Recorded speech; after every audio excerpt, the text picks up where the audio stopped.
Good morning students, myself Munna Singh Yadav from Sunshine Senior Secondary School, Jakhania Ghazipur. Students, मैंने आप लोगों को इसके पहले द लेजियर हिमालय, निम्न हिमालय के बारे में बताया था, जिसे हम शिवालिक के नाम से भी जानते हैं। और class 4 students, I will teach you today how is the Terai form, Terai region, Terai belt का निर्माण कैसे होता है। स्टूडेंट्स, ये नदियों के बहते हुए जल के द्वारा जो डिपोजिशन होता है, क्योंकि आप जानते हैं कि वाटर में बहुत से मिनरल्स बहते हुए आते हैं। तो आइए देखते हैं about to Terai. Many rivers rise in the snow of Himalayas. आप लोग जानते हैं कि नदियों का निर्माण या नदियों का जन्म कहाँ से होता है। हिमालय पर्वत पर जो स्नो डिपॉजिट होती है उसके पिघलने से होता है। ठीक है, तो बहुत सी नदियाँ हिमालय से निकलती हैं। जब डिपॉजिट स्नो जो है मेल्ट करती है और वही बहते हुए एक जलधारा का रूप ले लेती है। जैसे जैसे मिट्टी का कटाव होता जाता है, उनकी डायरेक्शन बनती जाती है। When the snow melts, जब बर्फ़ पिघलती है, the rivers start overflowing through the valleys। तो नदियाँ ओवरफ्लोइंग करने लगती हैं और बहते हुए घाटियों की ओर आती हैं। As they flow down, जैसे ये नीचे की ओर बहते हुए आती हैं, they carry stones and pebbles which they deposit along the way। उनके रास्ते में जो भी चीज़ पड़ती है, पत्थर, कंकड़, वे बहते हुए कहीं न कहीं ऑब्स्ट्रक्शन की वजह से कलेक्ट हो जाते हैं। In the places these deposits are so thick.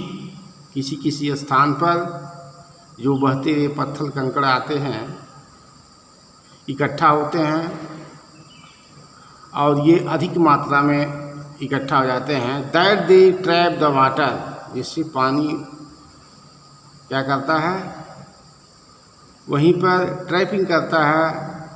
और ट्रैप मीन्स होता है शोभा, और उस सुंदरता व दृश्य अच्छा दिखाई देने लगता है। Many streams lose their way in them.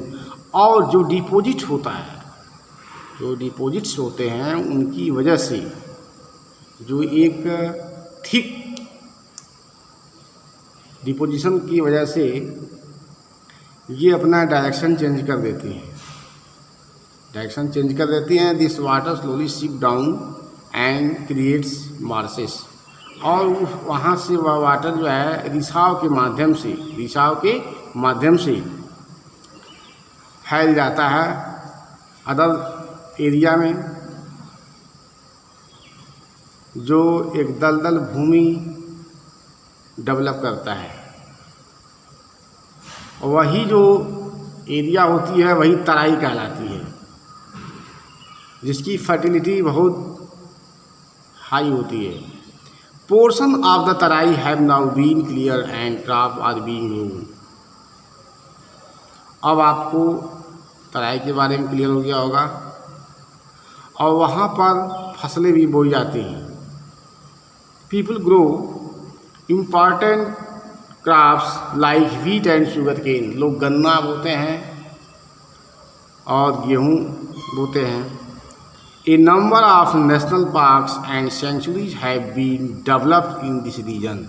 जैसा कि आप जानते हैं कि राष्ट्रीय पार्क, नेशनल पार्क और सेंचुरीज वह स्थान है जहाँ पर वन्य जीव रहते हैं। सेंचुरी होता है अभ्यारण्य, वन्यजीव रहने का स्थान। A number of national parks and sanctuaries have been developed in this region. जैसे आप जानते हैं कि the Jim Corbett national park in Uttaranchal, Uttaranchal एक मेरा न्यू स्टेट बना है, और जिम कॉर्बेट नेशनल पार्क यहीं पर सिचुएटेड है, जो तराई रीजन में है। कहाँ पर है? तराई रीजन में। तो आपको जैसे कोई क्वेश्चन करता है कि where is Jim Corbett national Park situated, तो आप क्या आंसर देंगे? उत्तरांचल। यह भी एक स्टेट है जिसकी कैपिटल सिटी देहरादून है। तो स्टूडेंट्स, आप लोग इसे लाइन बाय लाइन स्टडी करेंगे, और कोई प्रॉब्लम यदि क्रिएट होती है तो मुझसे संपर्क करेंगे। Next topic, next day I will teach you. Thank you. Have a nice day.